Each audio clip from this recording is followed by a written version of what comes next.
The will is the kernel of every particular thing, and also of the whole. It appears in every blindly acting force of nature, and also in the deliberate conduct of man. Everywhere it is one and the same.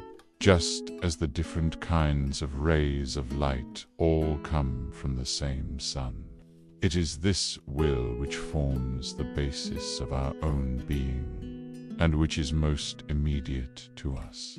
We are not merely the knowing subject, but first and foremost we are this will, this striving, this effort without end. Knowledge is only superadded, an accident.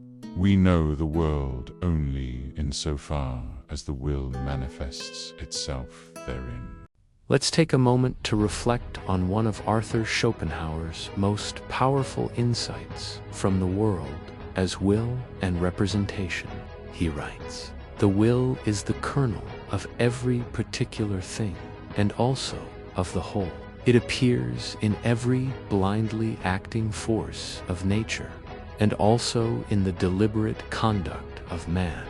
We are not merely the knowing subject, but first and foremost, we are this will, this striving, this effort without end." At first glance, this might sound abstract, but what Schopenhauer is really giving us is a radically unified vision of existence, one that sees through both the human and natural worlds.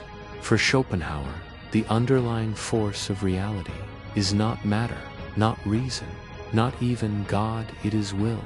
By will, he doesn't mean conscious choice, but rather a blind, ceaseless striving, the urge to exist, to expand, to persist. Think of gravity pulling planets together, a tree pushing upward toward the sun, or a human being chasing after goals. All of these, in Schopenhauer's eyes, are different faces of the same force. Just as light radiates in different colors, but stems from one sun, all the multiplicity of the world expresses the same will. Where this becomes personal is in his claim. We are not merely the knowing subject. We are this will. In other words, before we are rational thinking beings, we are bundles of striving. We feel hunger before we philosophize. We desire before we deliberate. Knowledge, he says, is secondary, an accident, superimposed on the deeper reality of will. This flips a lot of classical philosophy on its head. Whereas rationalists like Descartes placed knowledge and thought at the center of our being, I think.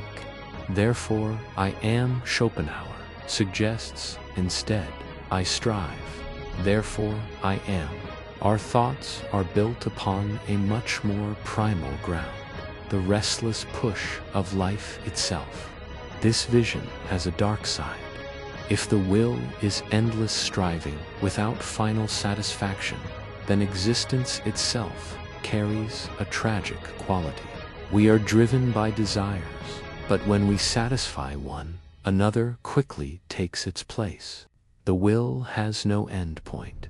It is an infinite appetite. This is why Schopenhauer often leans into a pessimistic outlook. Life is, in essence, restless longing that can never be fully appeased.